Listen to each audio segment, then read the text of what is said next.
नमस्कार दोस्तों, स्वागत है आप सभी साथियों का एक स्मार्ट स्टडी पर। साथियों, आज 15 दिसंबर 2025 रेलवे ग्रुप डी का पेपर हो चुका है। आज के फर्स्ट शिफ्ट में पूछे गए 100% रियल और ऑथेंटिक क्वेश्चंस को आज के इस वीडियो में डिस्कस करेंगे। तो जितने साथी लोग पेपर देकर आज आए हैं ना, वो मिला लीजिएगा। और साथियों, जिनका पेपर बाकी है उनके लिए तो यार बोलना ही नहीं है, बहुत इंपॉर्टेंट और रामबाण सेशन है। साथियों, क्लास में आगे पढ़ेंगे उससे पहले आपको बता दें, देखो आप सभी की डिमांड पर कल मैंने जो है ना देखो 27 नवंबर से अभी तक साइंस के जितने भी इंपॉर्टेंट क्वेश्चंस थे जो पूछे गए थे वो मैंने करा दिया था। कल रात में जो है ना करीब 7 बजे जितने करंट अफेयर्स के क्वेश्चंस पूछे गए थे वो भी मैंने करा दिया था। तो वो देखा है कि नहीं? आपने नहीं देखा है तो जाकर देख लो। बहुत इंपॉर्टेंट क्लास है वो, आगामी शिफ्टों के लिए जिनका पेपर अभी बाकी है उनके लिए। और साथियों, आप लोग कमेंट बॉक्स में जरूर बताना आपका पेपर कब है और किस शिफ्ट में है। तो चलिए क्वेश्चंस को देख लेते हैं।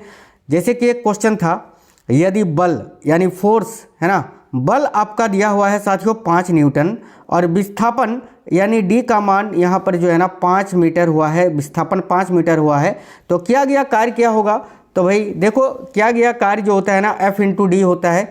F जो है ये बल का मान और D यानी विस्थापन कितना हुआ है। जब इसको आप सॉल्व करोगे ना, वर्क बराबर F इंटू डी, तो फिर ये 5 गुने 5 25 जूल इसका आंसर आ जाएगा। 25 जूल इस क्वेश्चन के लिए करेक्ट आंसर था। एक क्वेश्चन था, प्लास्टर ऑफ पेरिस का रासायनिक सूत्र क्या होता है? सिंपल क्वेश्चन था, सभी ने किया होगा। क्वेश्चन रिपीटेड है, पहले भी पूछा था मैंने, कल भी आपको पढ़ाया था। एक्सपेक्टेड वाला क्लास जो मैंने कराया था ना कल, साइंस वाला, उसमें भी कराए थे कि साथियों प्लास्टर ऑफ पेरिस का रासायनिक सूत्र होता है CaSO4 विथ हाफ H2O। ठीक है, तो CaSO4 विथ हाफ H2O इस क्वेश्चन का करेक्ट आंसर होता। एक क्वेश्चन था, चंद्रमा पृथ्वी के चारों ओर सीधी रेखा में नहीं बल्कि वक्र यानी कर्व रेखा में क्यों घूमता है?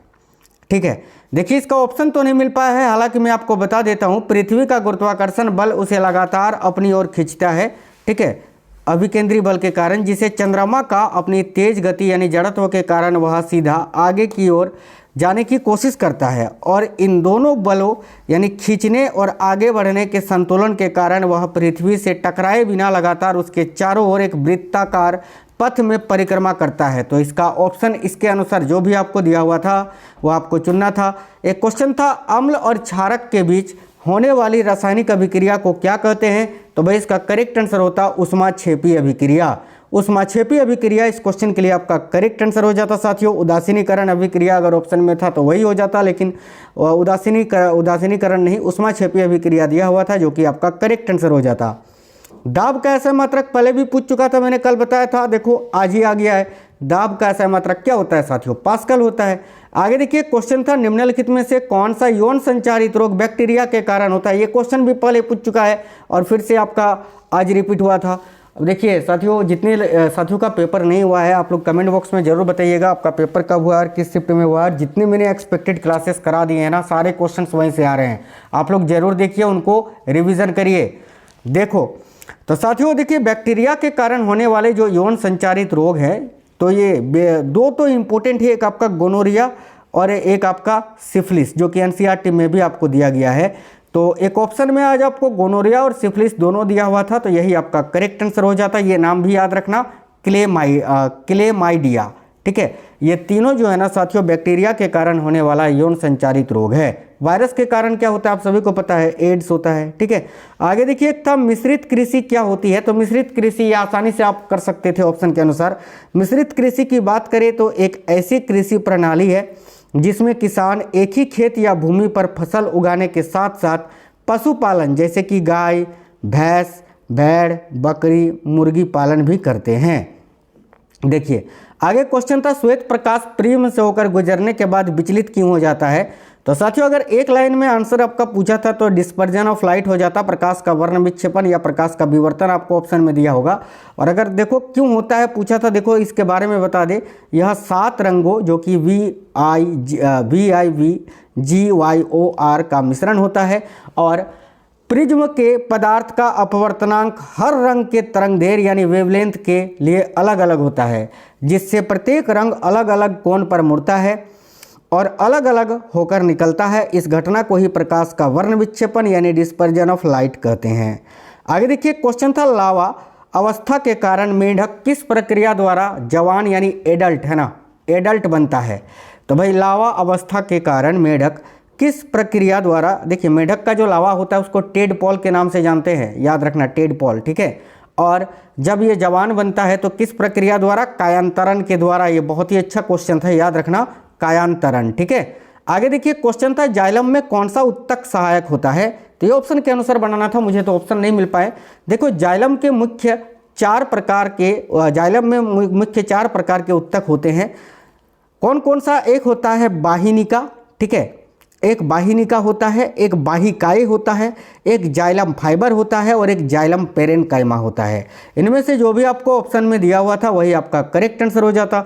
एक क्वेश्चन था जब अम्ल किसी धातु कार्बोनेट के साथ अभिक्रिया करता है तो क्या बनता है, तो याद रखना जब अम्ल किसी भी धातु कार्बोनेट के साथ अभिक्रिया करता है तो एक तो आपका सल्ट बनता है, नमक बनता है, एक जल बनता है और कार्बन डाइऑक्साइड गैस बनता है, ठीक है।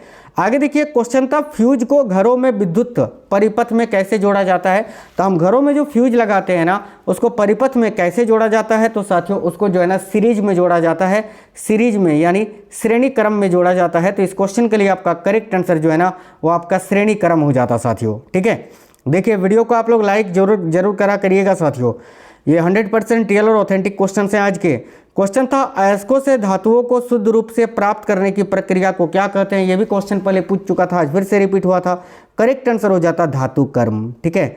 आगे एक क्वेश्चन था यदि दूरी समय का रेखा ग्राफ वक्री यानी कर्व हो तो इसका अर्थ क्या होगा, तो देखो यदि दूरी समय का रेखा ग्राफ वक्री हो तो इसका अर्थ है कि वस्तु असमान वेग से चल रही है, याद रखना इसका अर्थ क्या होगा कि वस्तु असमान वेग से चल रही है। क्वेश्चन था पृथ्वी सूर्य के चारों ओर किस कारण घूर्णन करती है, तो पृथ्वी जो है ना सूर्य के चारों ओर किस कारण घूर्णन करती है, तो साथियों सूर्य के गुरुत्वाकर्षण बल और पृथ्वी के अग्र वेग के कारण। क्वेश्चन बहुत इंपॉर्टेंट है, याद रखना पृथ्वी सूर्य के चारों ओर किस कारण घूर्णन करती है, तो सूर्य के गुरुत्वाकर्षण बल और पृथ्वी के अग्र वेग के कारण। आगे क्वेश्चन था तंत्रिका तंत्र किन भागों से मिलकर बना होता है, ऑप्शन में मस्तिष्क और मेरुरज्जु दिया हुआ था, यही आपका करेक्ट आंसर हो जाता। आगे क्वेश्चन था तंत्रिका कोशिका यानी न्यूरॉन के बारे में निम्नलिखित में से कौन सा कथन गलत है। 4 ऑप्शन थे जिसमें से एक ऑप्शन यह लंबाई में बहुत बड़ा होता है, लंबाई में छोटा होता है, तो यही आपको चुनना था, यही गलत था क्योंकि तंत्रिका कोशिका लंबाई में छोटी नहीं बड़ी होती है, तो ये छोटी होती है, यही आपको चुनना था। एक क्वेश्चन था इकोकार्डियोग्राफी, ठीक है, इकोकार्डियोग्राफी में अल्ट्रासाउंड का प्राथमिक उपयोग क्या होता है, तो इकोकार्डियोग्राफी में अल्ट्रासाउंड का प्राथमिक उपयोग होता है हृदय की आकृति और कार्य की जांच करना, तो यही आपका करेक्ट होता है, हृदय की आकृति और कार्य की जांच करना। एक क्वेश्चन था मानव द्वारा बनाई गई निम्नलिखित में से कौन सी वस्तु जीवाणु या बैक्टीरिया द्वारा अपघटित नहीं होती है। 4 ऑप्शन थे, एक ऑप्शन आपका प्लास्टिक दिया हुआ था, ये साथियों अपघटित ही नहीं होती है, तो यही आपका आंसर होता। एक क्वेश्चन था इस प्रकार से कि पोटासियम, कैल्शियम और एल्युमिनियम दिया हुआ था, आपको बताना था इसमें अभिक्रियाशीलता श्रेणी यानी रिएक्टिविटी सीरीज में सही क्रम में कौन सा है, तो आप सभी को पता है रिएक्टिविटी सीरीज में सबसे पहले आपका जो है ना पोटासियम आता है, फिर आपका सोडियम आता है, फिर कैल्शियम आता है, ठीक है। तो देखो सबसे पहले तो आपका पोटासियम होगा, तो पोटासियम, ठीक है, उसके बाद जो है ना साथियों पोटासियम के बाद आपका क्या होता, तो कैल्शियम होता और फिर एल्युमिनियम होता, ठीक है। तो आसानी से आपने इसको कर लिया होगा। आगे देखिए क्वेश्चन था March of glory, March of glory पुस्तक के लेखक कौन है, तो मार्च ऑफ ग्लोरी पुस्तक के लेखक कौन है, तो के अरुमुगम इस क्वेश्चन का करेक्ट आंसर हो जाता। के अरुमुगम और पत्रकार एरोल डी क्रूज भी है, याद रखना। मार्च ऑफ ग्लोरी जो पुस्तक है इसके लेखक के अरुमुगम है और एक आपके पत्रकार एरोल डी क्रूज है, याद रखेंगे। देखिए क्वेश्चन था आईएनएस तमाल जो है ना, आईएनएस तमाल ये भारत को किस देश ने दिया है, तो करेक्ट होगा रूस ने। रूस इस क्वेश्चन का करेक्ट आंसर होता। 1 जुलाई 2025 को रूस ने यह भारत को जो है ना अर्पित किया था आईएनएस तमाल को। चलिए आगे देखिए क्वेश्चन था 2025 पैरा एथलेटिक्स विश्व चैंपियनशिप कहाँ पर आयोजित हुआ था, तो इसका करेक्ट आंसर हो जाता भारत के नई दिल्ली में। याद रखना 2025 पैरा एथलेटिक्स विश्व चैंपियनशिप ये जो है ना भारत के नई दिल्ली में जवाहरलाल नेहरू स्टेडियम में आयोजित की गई थी, जो 27 सितंबर से 5 अक्टूबर 2025 तक चली थी। आगे देखिए क्वेश्चन था 2025-26 के केंद्रीय बजट में स्वास्थ्य और परिवार कल्याण मंत्रालय को कितनी राशि आवंटित की गई है, तो साथियों देखिए इसका करेक्ट आंसर आपका क्या हो जाता 99,800 58.56 करोड़ रुपये, ठीक है। और सेपरेट याद रखना, अगर आपसे डायरेक्ट पूछे कि 2025-26 के केंद्रीय बजट में राष्ट्रीय स्वास्थ्य मिशन के लिए कितना रुपया आवंटित किया गया, तो 37,227 करोड़ रुपये, जो कि मंत्रालय का 37% है।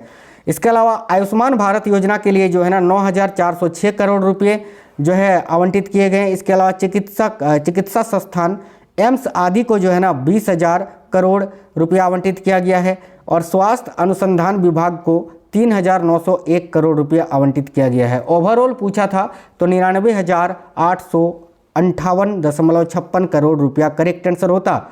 एक क्वेश्चन था, डॉक्टर दुव्वूर नागेश्वर रेड्डी को वर्ष 2025 में पद्म विभूषण से सम्मानित किया गया। उन्हें यह सम्मान किस क्षेत्र में योगदान के लिए दिया गया था, तो करेक्ट होता साथियों चिकित्सा यानी मेडिसिन के फील्ड में, है ना, चिकित्सा के क्षेत्र में। देखिए आगे करंट अफेयर्स का क्वेश्चन था कि 21 जून 2025 को 11वें अंतर्राष्ट्रीय योग दिवस के मुख्य राष्ट्रीय कार्यक्रम का नेतृत्व प्रधानमंत्री जी ने कहाँ किया था, कितनी बार पढ़ा है साथियों, विशाखापट्टनम आंध्र प्रदेश में, ठीक है। और थीम याद रखना, इस वर्ष का जो थीम था वो क्या था, देखिए अंतर्राष्ट्रीय योग दिवस 2025 का थीम था एक पृथ्वी एक स्वास्थ्य के लिए योग। आगे देखिए क्वेश्चन था, बिहार विधानसभा चुनाव 2025 में बीजेपी को कितनी सीट मिली थी, कितनी बार मैंने पढ़ा है साथियों कि बीजेपी को 89 सीट मिली थी, जेडीयू को जो है ना 85, आरजेडी को 25, एलजेपीआरवी को 29 और कांग्रेस को 6 सीटें मिली थी इसमें, ठीक है। याद रखना, क्वेश्चन फिर से रिपीट होगा। क्वेश्चन था, वर्ष 2025 में इसरो ने अपने 100वें मिशन के लिए निम्नलिखित में से किस प्रक्षेपण यान का उपयोग किया था।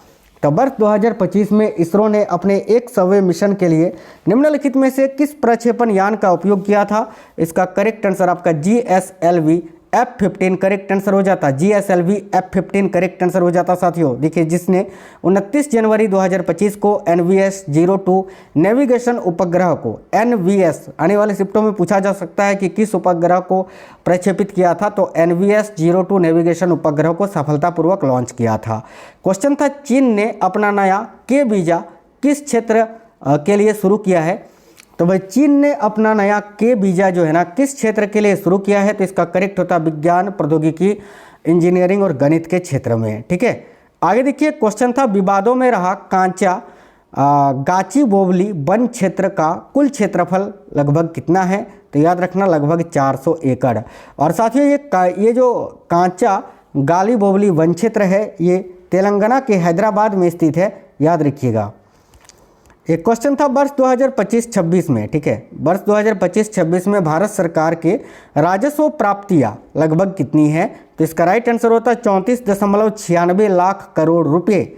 याद रखना, वर्ष 2025-26 के लिए भारत सरकार की कुल राजस्व प्राप्तियां उधार को छोड़कर लगभग 34.96 लाख करोड़ रुपए हैं। तो साथियों ये क्वेश्चन थे ओवरऑल आज के फर्स्ट शिफ्ट के, जो कि मैंने आपको करा दिए।